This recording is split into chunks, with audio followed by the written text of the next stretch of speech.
1915, the French fitted a plane with a machine gun firing through the propeller arc. It was a devastating weapon. Germany discovered the secret and built the world's first real fighter, the deadly Fokker Eindecker. The Fokker Scourge began. France answered with the agile Nieuport, and the war in the air became a race for technical superiority.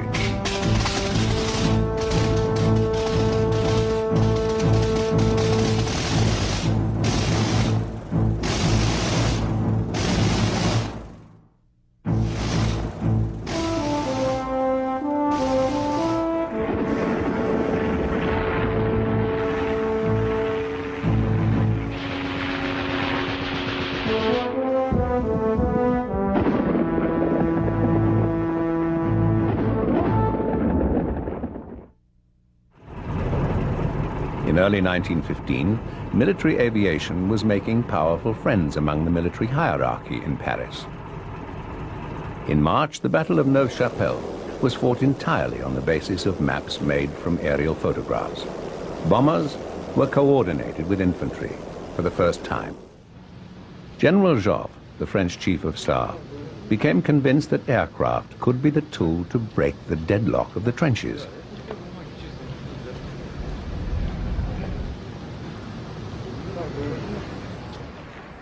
By the time the winter weather cleared and conditions became better for flying, the French air service was well on the way to being reorganized, based on the lessons of 1914. Photo reconnaissance units were centralized. Mechanical support was improved. The air service was split into three groups: fighting, bombing, and reconnaissance.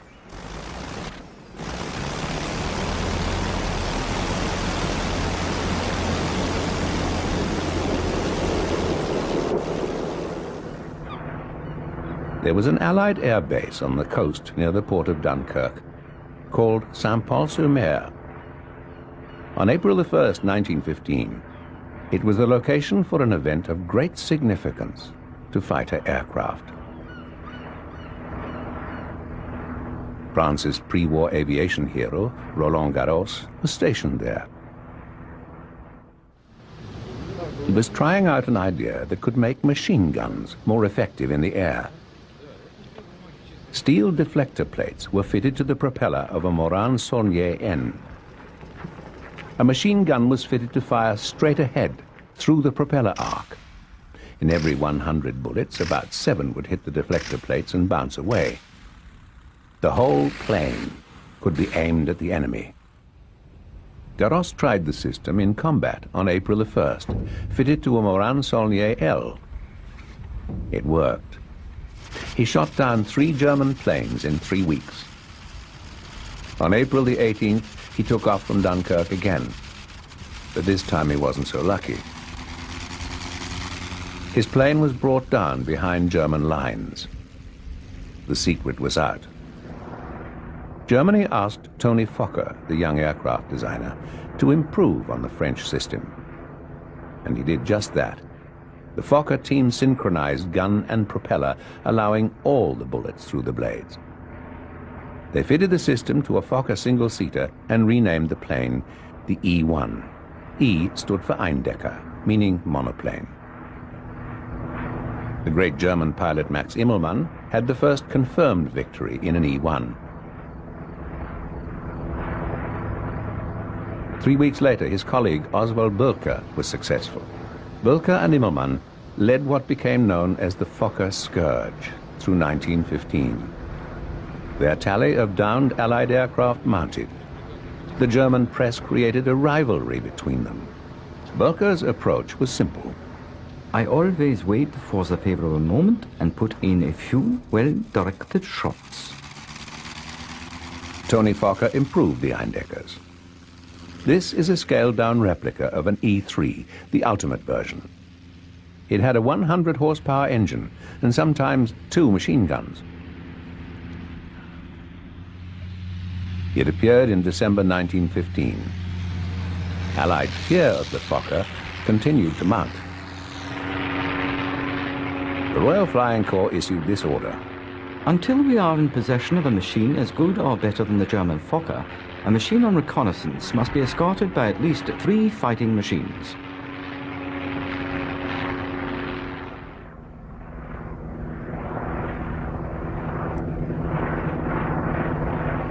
But in some ways, Germany squandered the advantage the Fokker gave it. Tactics for fighter aircraft were still to be developed. The Fokkers often hunted alone or in twos.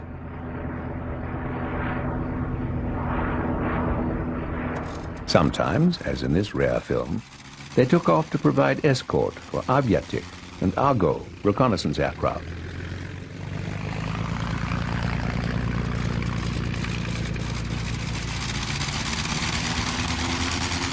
They were held behind German lines to keep the secret of the gun synchronizing system intact.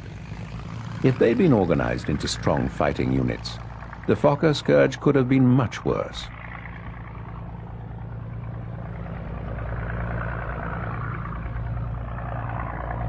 The Germans didn't have things all their own way in the skies above northern France. Allied fighter aircraft may have been outclassed for the moment, but sometimes pure natural talent could beat new technology. Leno Hawker was a British pilot with a reputation as a deadly shot. His observer, who was also the machine gunner, complained that he had the foul habit of carrying an ordinary rifle, which he used to loose off if he didn't think I was doing too well. The noise was most alarming.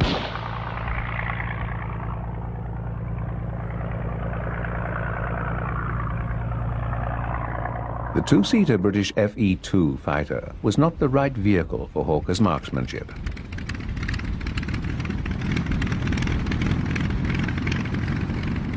In a new single-seat Bristol Scout, he came into his own as a deadly genius in the air.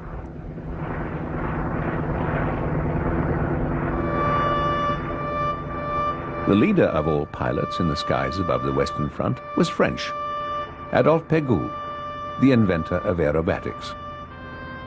Pégoud was shot down and killed in August 1915. His score was 6 enemy aircraft. He was given a hero's funeral. Even German pilots dropped wreaths from their planes onto his gravesite.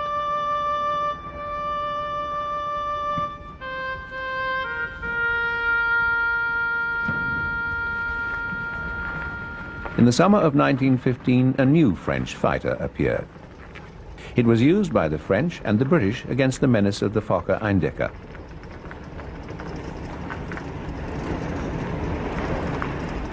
The Nieuport 11 was known affectionately by French pilots as the baby.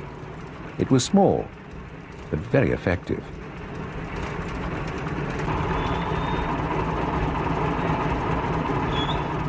It was originally designed as a racer for the annual Gordon Bennett Cup. But it met the growing needs of the air war perfectly.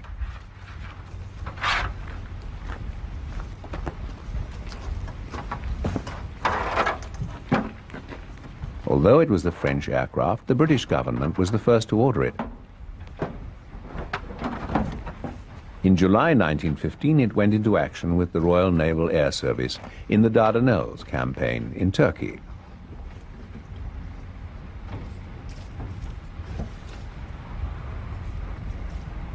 When it was introduced on the Western Front in the autumn, its speed and maneuverability gave the Allies some hope against the growing menace of the Fokkers.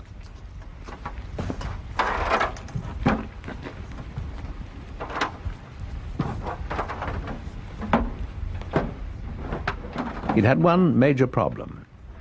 The V-patterned wing struts allowed the wings to twist under load, sometimes with fatal results. Nevertheless, the Nieuport baby very quickly became popular among pilots. It had a fast rate of climb, but its main virtue was extreme agility.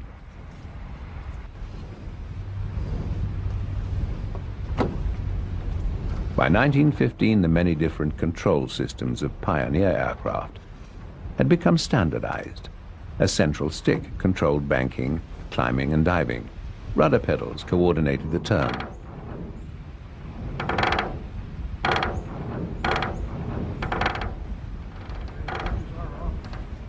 The first Nieuport 11s were powered by Gnome rotary engines of 80 horsepower. Voilà. C'est bon.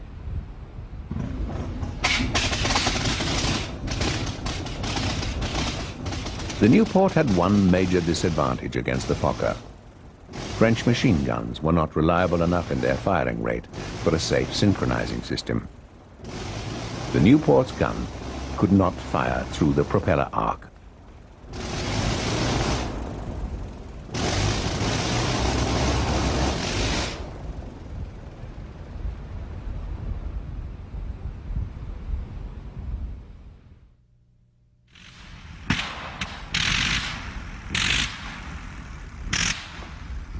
The Nieuport 11 formed the backbone of the new French pursuit squadrons, or escadrilles.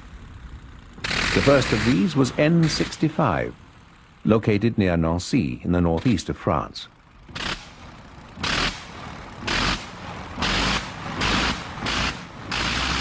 The job of this squadron was to escort French bombers into Germany and defend the skies above Nancy.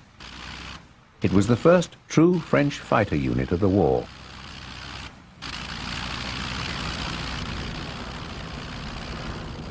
Apart from the N65 escadrille, most Nieuport 11s were operated for the time being in the same way as the Germans used the Fokkers, as supplementary aircraft in two-seater squadrons.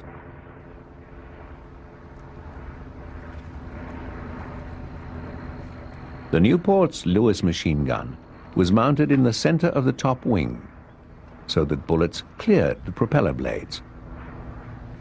The Nieuport lagged behind the Fokker in the sophistication of its gun placement, but it had one great advantage: extreme maneuverability.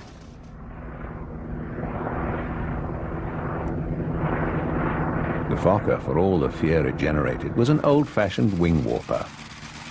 The light biplane Nieuport, with its powerful control surfaces, could make moves the Fokker was unable to match.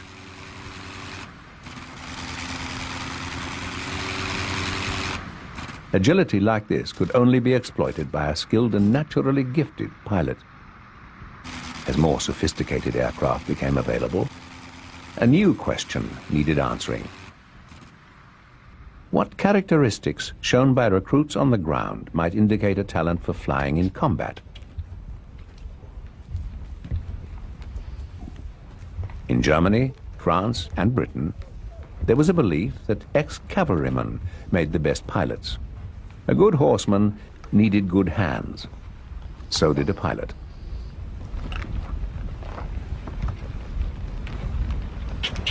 Manfred von Richthofen was a cavalry officer, and so was his brother Lothar. They were both superb combat flyers. But many men who'd never ridden a horse achieved great success in the air. Whatever the elusive natural qualifications for good pilots, they needed development by specialized training. In France, one of the tools was a penguin.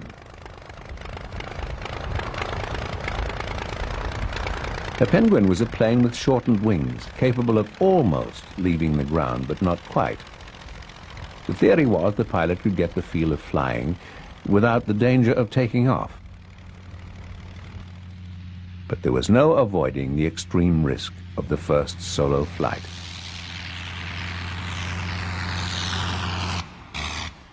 For French student pilots early in the war, dual control instruction was rare. They progressed in stages, from taxiing to short airborne runs to flights reaching altitudes of about 100 feet. Death in the flying schools was not uncommon.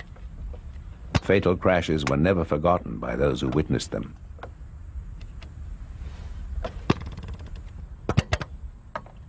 Rotary engines were a contributing factor.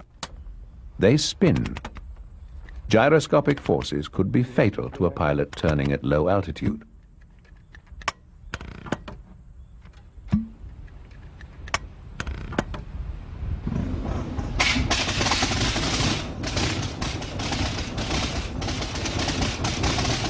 This is a Caudron G3, used for reconnaissance early in the war and later as a trainer.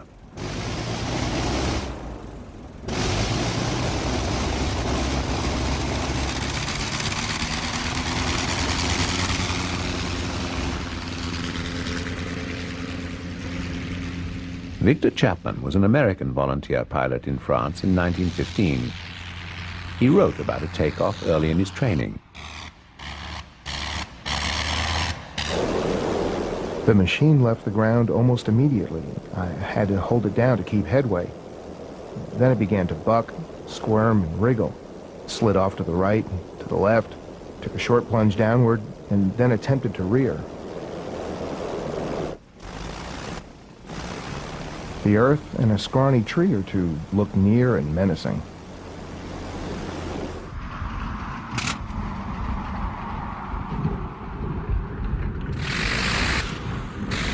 No country had a perfect training system. Many pilots were underprepared to join the aerial battle. The Caudron G3's successor, the G4, was an ungainly-looking addition to the French bomber force. The importance of bombing was growing fast. In April 1915, a new terror was launched into battle.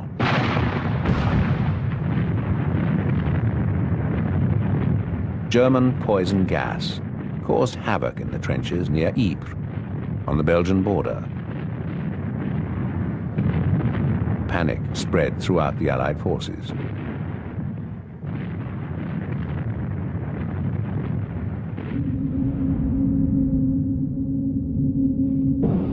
There was a poison gas factory at Ludwigshafen in Germany. It was the first target for the French bomber group No. 1. They had to fly across the Rhine and into the enemy's homeland.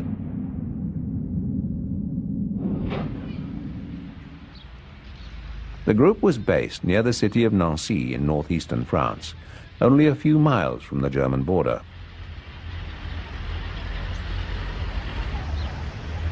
Its leader was Commandant De.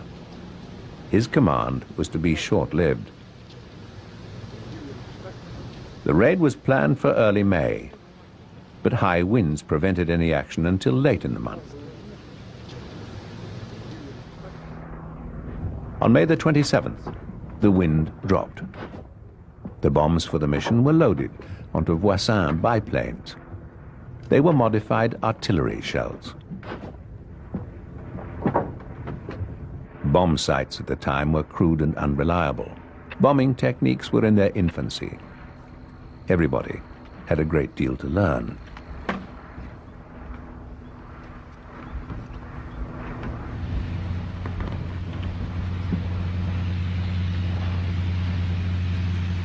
Prevailing winds were a problem.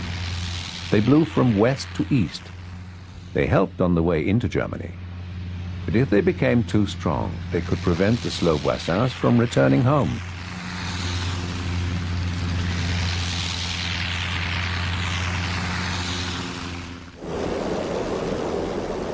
"17 Voisin bombers left Nancy at 3 a.m. on May the 26th and flew virtually unchallenged into Germany.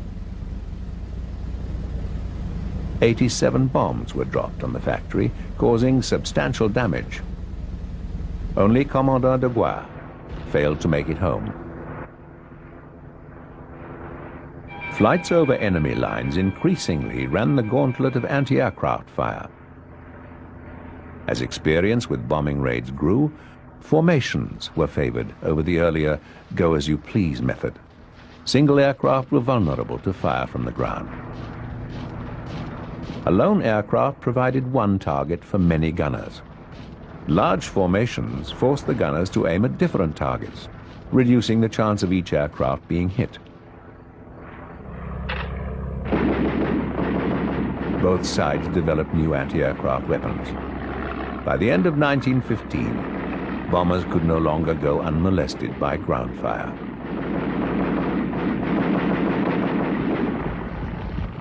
Winter came again, but there was no lull in hostilities. Germany launched a great offensive that would push the air war in a completely new direction.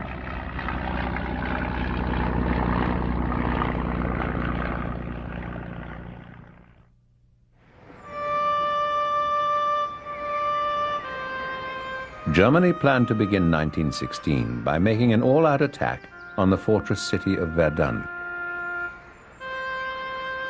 Twice in just over a century, Verdun had fallen to Germany.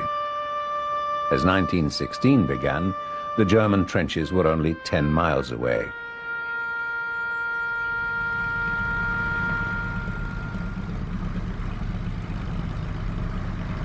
The Germans planned a war of attrition to bring the fortress to its knees. Germany believed that France would fight so hard to save Verdun and pour so many men and so much equipment into its defense that the effort would, as the Germans put it, bleed France white.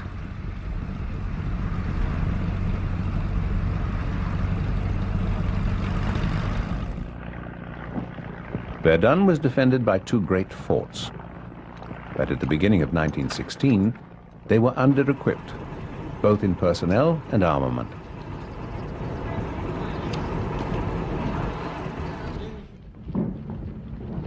Germany assembled a force of 1 million men and a massive array of heavy artillery to make the attack. The opening move was to be an artillery bombardment, lasting 9 hours.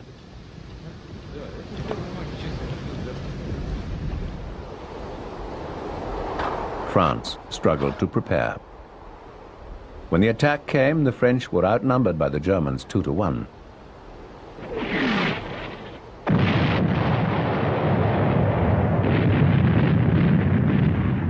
The artillery bombardment on February the 21st was the heaviest in the history of warfare. The French frontline trenches were destroyed.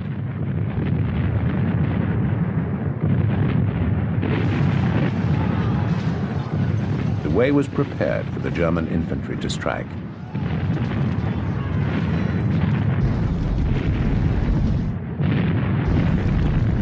Germany had a terrible secret weapon, the flamethrower. One of the great forts fell.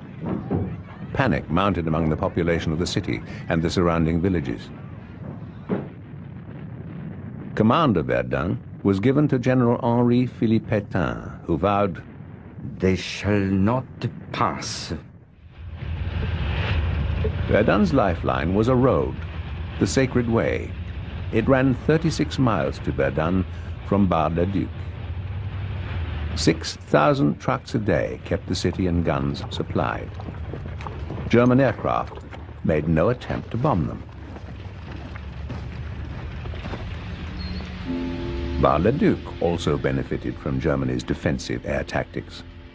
It was not threatened as the Sacred Way's staging point.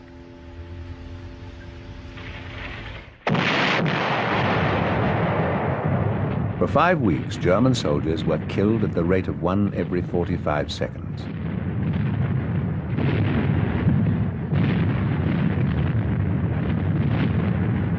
The death rate among the French was higher still.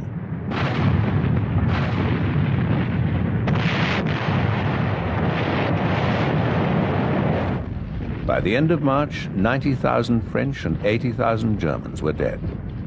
The German Kaiser declared, "The war will end at Verdun."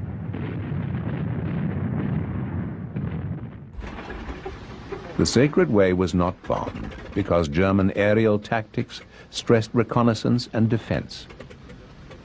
This is a Rumpler two-seater of the period. At the beginning of the battle, 168 similar aircraft were assigned to artillery spotting over the city.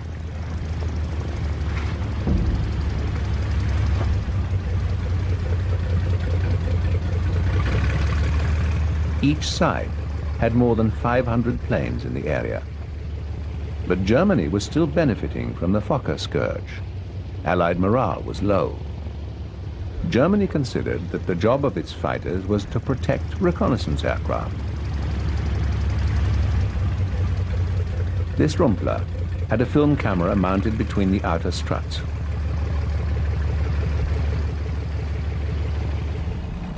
Film of the pilot and the observer in action were taken from that camera. It appears to be genuine operational footage, but the shots of ground activity are from other sources.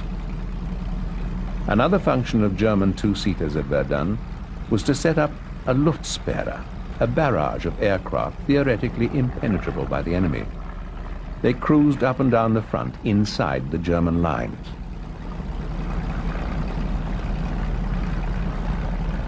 At first, German fighters were reserved to attack enemy planes that made it through the barrage. But as the need for reconnaissance and artillery observation over the battle zone increased, German tactics became more offensive. For a while, German air supremacy over Verdun grew. By 1916, aerial photography was a sophisticated science. Special cameras were developed by both sides. Whole trench systems were mapped from photographic evidence. Photographic reconnaissance and its companion, artillery observation, developed into the most important roles played by aircraft in the Great War.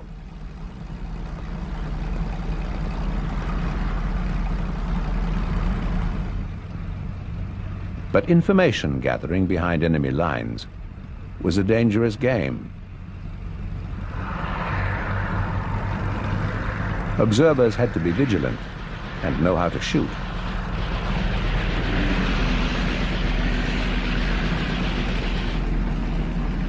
The two-seaters of both sides were slower and less maneuverable than the fighters. Many reconnaissance crews perished in the shell holes of no man's land, brought down by a faster and more nimble opponent.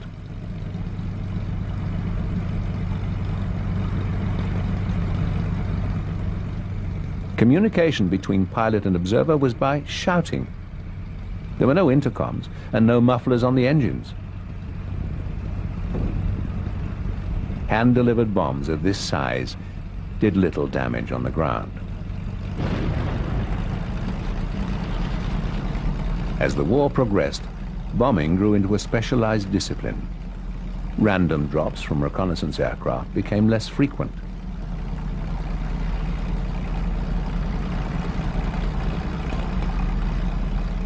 Any safe return from a reconnaissance mission was greeted with relief. The crew was not only back in safety for a while, but out of the biting cold of open cockpits. Temperatures at 15,000 feet are about 30 degrees colder than sea level. And there's the chill factor of the wind. Aircraft were still scarce and needed to be prepared quickly for the next mission. The ground crews checked engine and structural condition.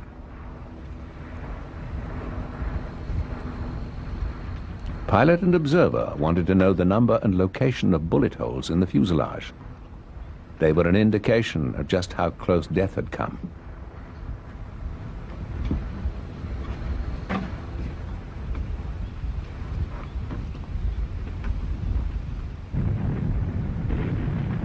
Aircraft shared the job of artillery observation with balloons.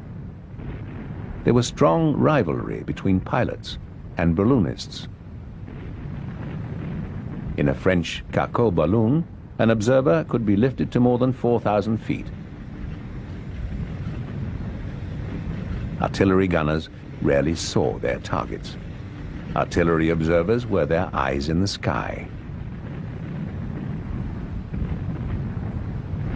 In good conditions, they could see 15 miles into enemy territory and talk to the ground crew by telephone. Observers could assess the effect of attacks, give artillery directions, track infantry movements, and watch the enemy's reactions.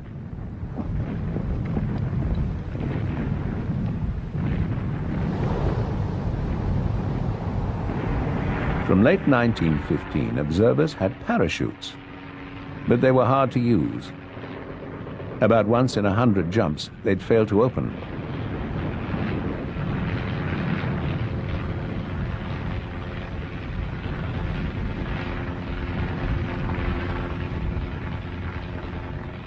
In aircraft, observers transmitted Morse signals to the ground by radio.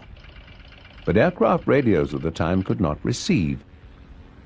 Visual codes were used for ground signals to aircraft.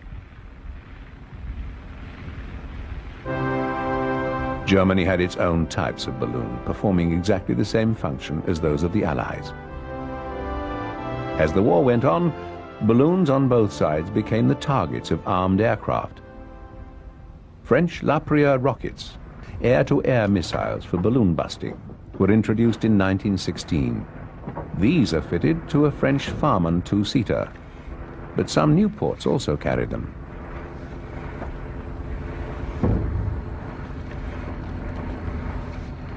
As the Battle of Verdun developed, the Allies reassessed the use of aircraft.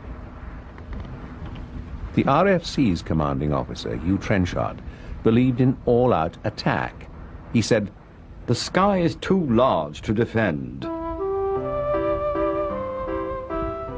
The French formed elite fighter squadrons called les Cigognes, the Storks. Felix Brocard was one of the Stork commanding officers. His talented pilots included René Dorn. Dorn, a native of Verdun, had 3 victories in the skies above his home city. De la Tour became one of the most famous members of the group.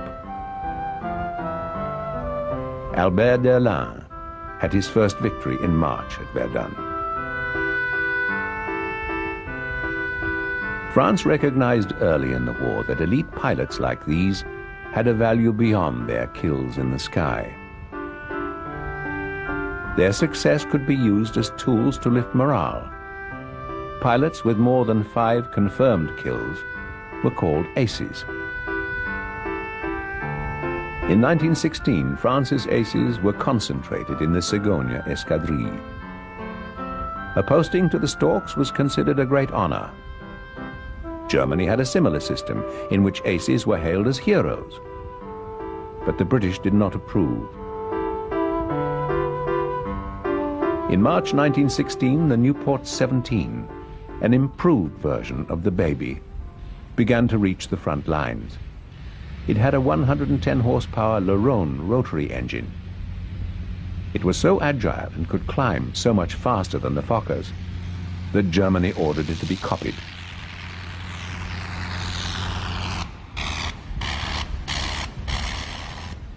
Germany reacted to the growing number and quality of French aircraft around Verdun by moving some of its airfields closer to the front.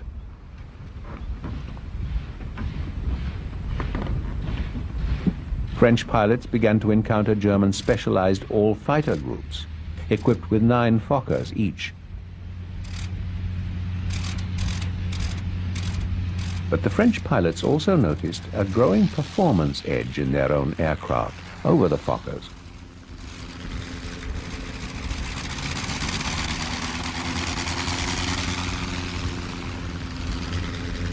The Nieuport 17 could climb to 10,000 feet in 10 minutes, leaving the Fokker far behind. This is the French ace Albert Derlin, testing the synchronized Vickers machine gun that made the Nieuports better still.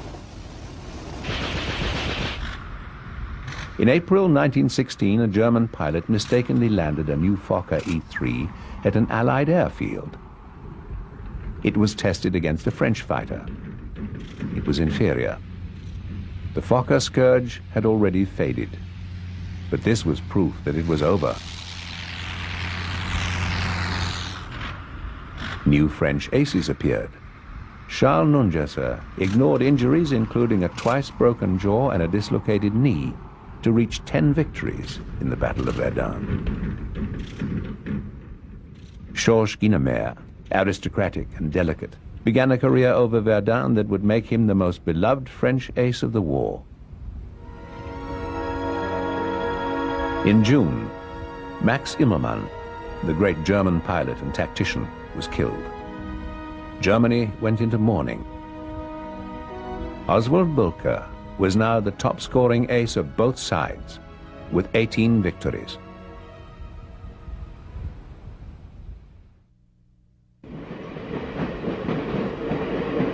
This is the French air base at Luxeuil, in the far northeast of France, near the Swiss border.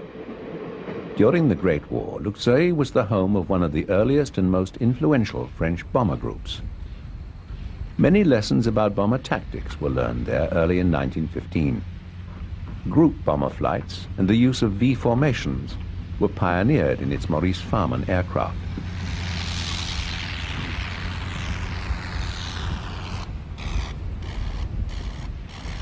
Luxeuil-les-Bains is an old spa town with natural hot springs.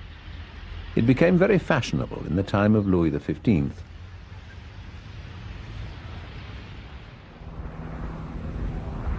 By 1916, Luxeuil, like all bomber bases across the front, was changing. Better fighters and better anti-aircraft fire were forcing the abandonment of daylight raids deep into enemy territory. They were replaced by night raids against closer military targets. These aircraft are Farman F-40s, introduced in 1916. Crews disliked them because they had no defense against attacks from the rear. In spite of French government requests for more modern aircraft, the Farman Company kept producing old-fashioned pusher designs.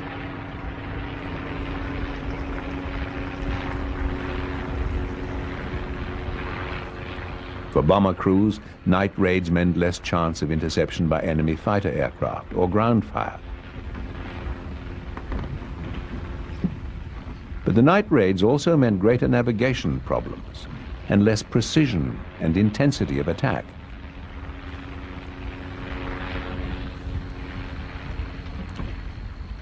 Supply of new aircraft continued to be slow. It would be some time before the unsafe and outdated Farmans could be replaced.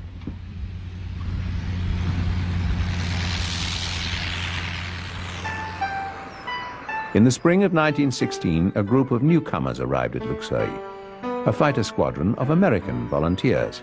Elliot Cowden, Bert Thor, and Norman Prince pressured for the establishment of the unit. A Frenchman, Captain Georges Tenot, was appointed commanding officer. Second in command, Lieutenant Delage de Mieux, was also French. The other founding members were Americans from a variety of backgrounds. James McConnell originally went to France to serve as a volunteer ambulance driver.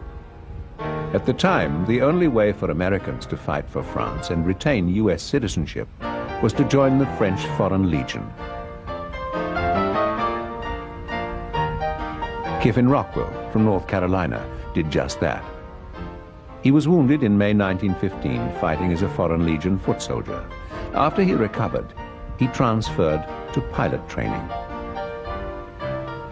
Victor Chapman moved from the infantry, hoping for time above the trenches. These young men became the core of the squadron, known as the Escadrille Américaine. They were sent to remote Luxeuil and housed in a comfortable villa.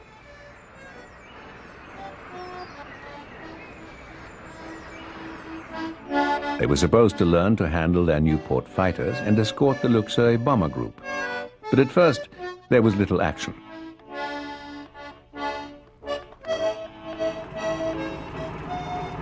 Tenot took them on drives through the Vosges Mountains to break the monotony.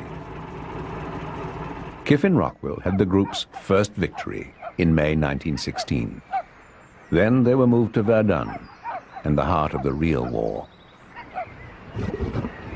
The squadron had two famous lion cub mascots, Whiskey and Soda. Its members also had a reputation for living and playing hard.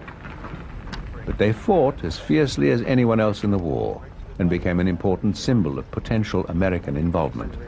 A group of idealistic young volunteers giving their lives to a cause they believed in. German diplomatic pressures in America forced a name change. The Escadrille Américaine became the Escadrille Lafayette. Victor Chapman was the first to die. Patrolling above Verdun, he proved to be too brave for his own good. He was hit in the head and his Nieuport was badly damaged. He landed, demanded a fresh aircraft, and took off again. He charged 5 Fokkers behind German lines and was shot down. His was the first combat death in the war from a recognized American unit. The Escadrille lost Kiffin Rockwell, who'd had their first victory.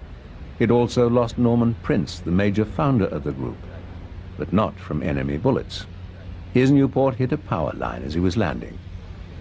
James McConnell, the volunteer ambulance driver, also became a victim of battle.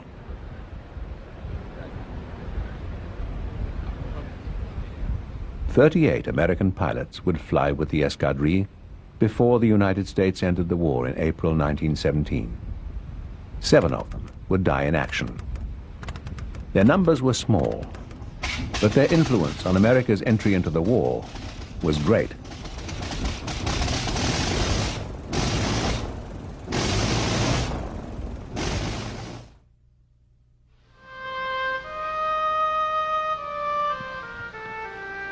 In June 1916, the British and French planned to launch a massive attack to divert German attention away from Verdun.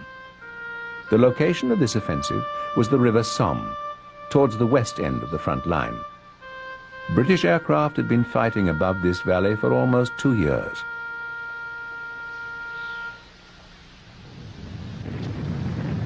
Infantry and artillery were massed on a grand scale. The idea was that a mighty infantry assault would break the German line.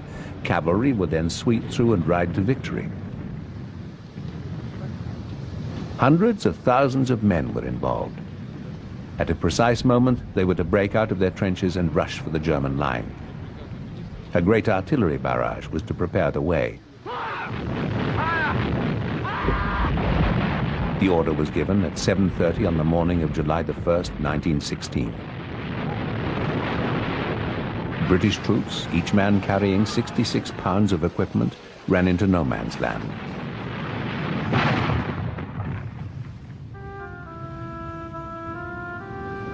This is the little aerodrome at Saint-Omer, a few miles inland from the English Channel. Away from the thick of the fighting, Saint-Omer was the first destination for new aircraft flying from England. They would fly on from here to join their allocated squadrons, and the war.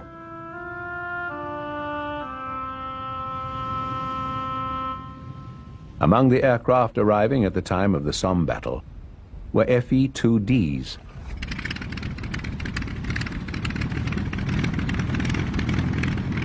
They were the latest version of a design that had been in service for much of the war. So far, Britain had built no equivalent of the French Nieuport.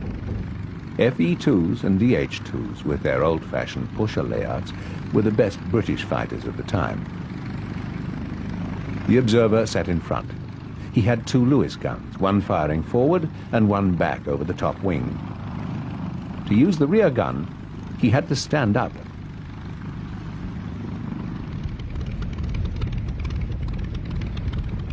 Fe-2Bs and Ds, in spite of their old-fashioned looks, could compete with and beat German Fokkers and Halberstadts.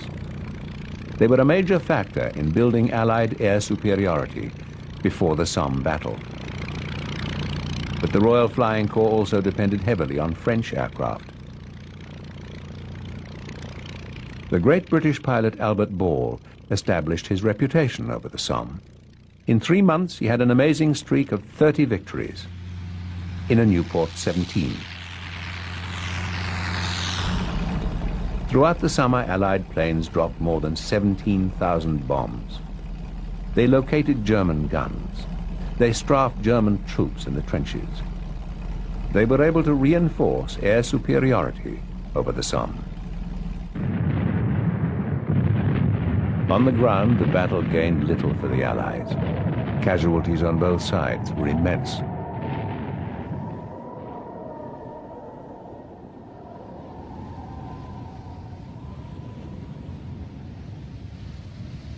In September, a new French fighter was ready to enter the war. It was a product of SPAD, a company owned by aviation pioneer Louis Blériot. Its designer was Louis Béchereau, and it was called the SPAD 7. It had an inline Hispano-Suiza engine, which handled quite differently from a rotary. The French ace Georges Guynemer was one of the first pilots to exploit the SPAD's potential. Guynemer arrived at the Somme in September with the Stork Escadrille No. 3 under Captain Brocard. His victories during that period brought him many decorations, including the Légion d'honneur. By the end of 1916, he had brought down 25 enemy aircraft. Guynemer called his Spad Vieux Charles, Old Charles. On one day, September the 23rd, 1916, he shot down 3 enemy aircraft. And then, while flying at 10,000 feet, he was himself shot down, but he was not injured. He made it back to the ground safely. German superiority in the air had disappeared. The months of the Fokker Scourge were just a memory. The Spad 7 reinforced Allied fighter superiority. Pilots like Guynemer and Boelcke dominated the Western Front. But the pendulum was about to swing again. A new German fighter, the Albatros, was entering the war. For the Allied air services, 1917 would be a nightmare. And young aviator lay dying at the start of a bright summer's day. To the mechanics assembled around him, these few parting words he did say. Take the cylinder out of my kidneys, the connecting rod out of my brain. From the small of my back take the crankshaft and assemble the engine again.